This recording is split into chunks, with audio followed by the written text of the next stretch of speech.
Terus ngomong apa? Nggak tahu dong bahasa gimana. Jadi seru banget nih. Roll.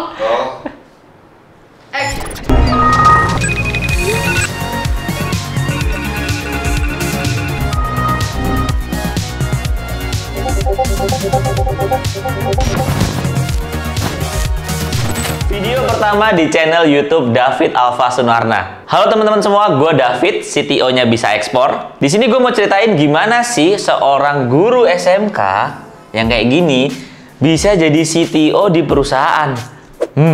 Jadi buat teman-teman yang belum tahu, gue tuh awalnya lulus kuliah tuh nggak ngerti apa-apa. Apply sana, apply sini sebagai programmer gak ada yang keterima.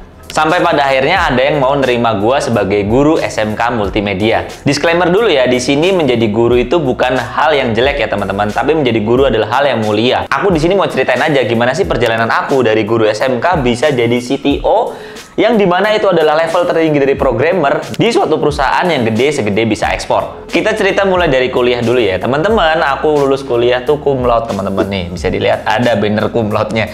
Tapi itu nggak menjamin kita bisa sukses di pekerjaan pertama kita. Di sini aku mau edukasi kepada teman-teman, selama kalian kuliah itu kalian tuh harus kejar skill juga. Misalkan kalian kuliah IT, kalian tuh harus bisa coding juga pas lulus. Jangan cuman teori aja, nanti pas lulus kalian akan kesulitan cari kerja. Apalagi perusahaan sekarang tuh pasti ada testing codingnya dan ada testing logikanya. Menurut aku itu yang harus kalian improve dari sekarang teman-teman. Jangan kayak aku dulu, cum laude tapi nggak ngerti apa-apa. Cum laude nggak bisa coding, nggak bisa apa, cuman ngerti teori doang.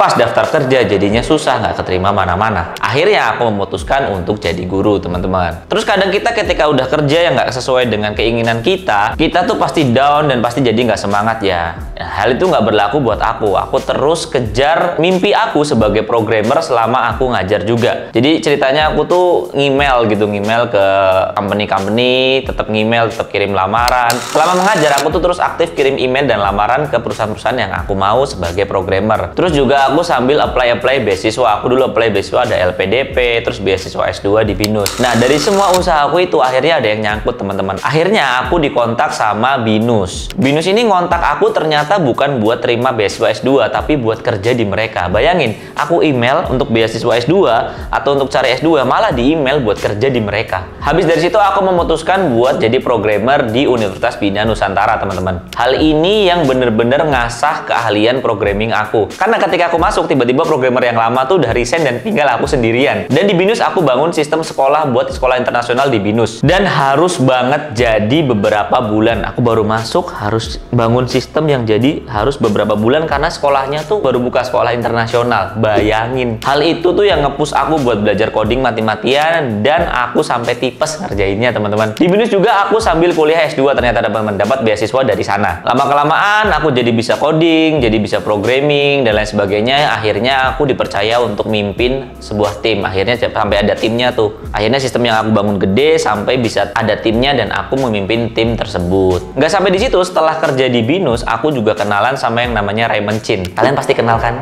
Masa nggak kenal sih? Jadi aku diajakin sama dia partneran buat bikin startup dulunya. Gue diajakin bangun startup namanya Wellness. Startup ini itu untuk personal coaching dan gue tuh bener-bener nggak tahu apa itu startup, cara bangun bisnis gimana dan lain sebagainya. Tapi dia anaknya baik, bener-bener ngajarin gue gimana sih caranya A, B, C, D, E dan sampai akhirnya bisa diriin itu startup dan punya klien pertama kali. Nggak sampai di situ juga, selain kerja di BINUS, bangun startup Wellness, gue juga ada project di Singapura akhirnya. Ini juga gue nggak pernah ngerti kenapa bisa ada kayak gitu. Jadi teman-teman bayangin pas itu gue ada 3 kerjaan. Gue kerja di BINUS, gue bangun startup, gue ada kerjaan juga di Singapura. Bayangin struggle gue dulu. Saking dulu stresnya, gue sempat pernah nangis di kereta karena kebanyakan kerjaan, teman-teman. Ya jadi itulah, mungkin apa yang orang lihat enak, apa yang orang lihat udah sukses ya gini-gini, mereka tuh nggak pernah tahu perjuangan di belakangnya ya, teman-teman. Nah lanjut setelah itu, startup gue Wellness itu diakuisisi sama startup lain namanya The Fit Company atau Fitco dulu. Jadi gue masuk ke sana sebagai board atau manajemen. Jadi seorang programmer biasa yang maksimal tech lead, tiba-tiba startupnya diakuisisi, gue masuk ke sana, tiba-tiba langsung masuk jadi VP atau co-CTO, teman-teman. Dan tiba-tiba langsung ketemu sama orang-orang keren yang lulusan luar negeri, yang gue cuma lulusan daerah dan lain sebagainya. Itu bener-bener pengalaman yang gak akan gue lupakan, teman-teman. Nah sampai di situ perusahaan gue berkembang dan lain sebagainya.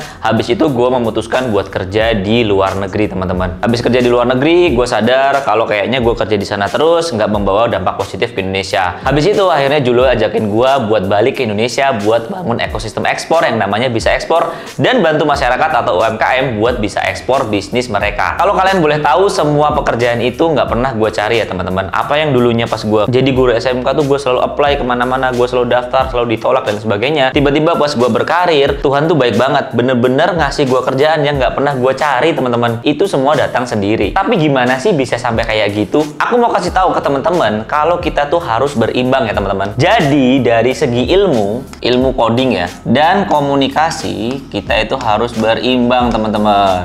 Ini yang sering kita miss. Makanya kita masih kesulitan sampai sekarang. Kadang nggak ketemu nih.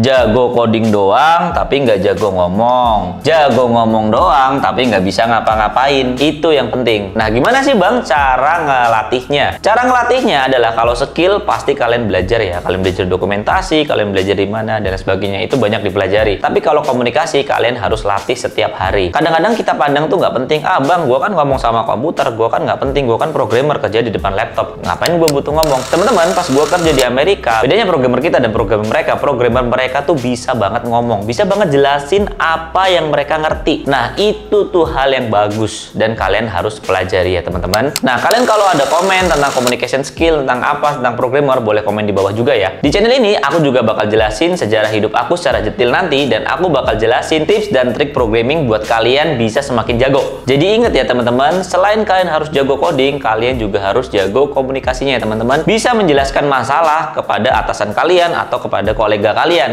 Itu tuh yang sering miss banget di Indonesia. Satu pesan lagi buat aku, kalau kalian datang ke bos kalian, jangan bawa masalah doang, tapi bawa solusinya juga. Itu yang penting banget. Jadi teman-teman, jangan putus asa kalau mimpi kalian sekarang belum tercapai. Jangan menyerah, nggak ada yang mustahil. Buktinya aku dulu, guru SMK, bisa jadi CTO di perusahaan, bahkan bikin startup yang diakuisisi dan lain sebagainya. Kita kasih bukti ke orang luar dan ke orang Indonesia kalau programmer Indonesia itu jago-jago dan hebat. Jangan lupa buat like, komen, dan subscribe channel aku ya teman-teman, biar aku semangat lagi kontennya dan ada konten selanjutnya. Thank you.